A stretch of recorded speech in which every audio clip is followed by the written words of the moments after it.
Monocle House by Alan Chu in Alto Paraíso de Goiás with a cute S, Brazil.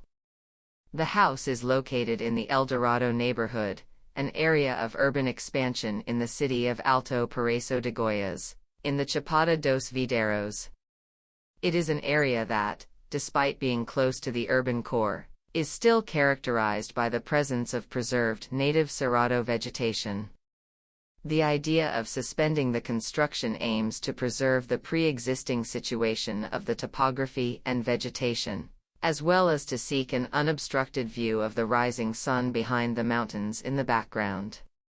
12 metal pillars support the construction, 5 meters above the ground, whose shape reminds us of those old photographic monoculars, plastic objects with a trapezoidal shape used for viewing a chromed photograph against the light.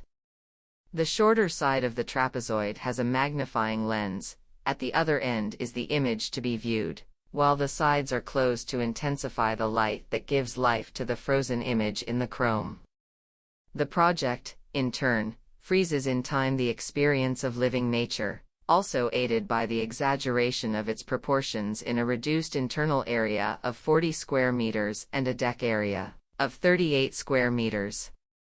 The path to the house is defined by a winding staircase that rises above the forest to the access deck, at an altitude of 4.5 m, where the ceiling height is 3 meters.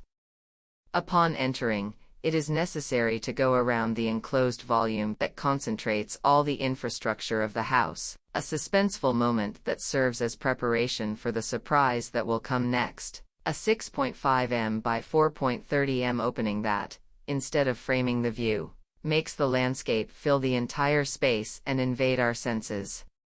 The Monocle House is a house designed for Airbnb, and the client's main request was for it to provide a unique and unforgettable experience, in addition to a striking image, important characteristics for success in a highly competitive market. This allowed us to reflect on time, approach and journey, scale and sensations, man and nature, ascent and dissolution.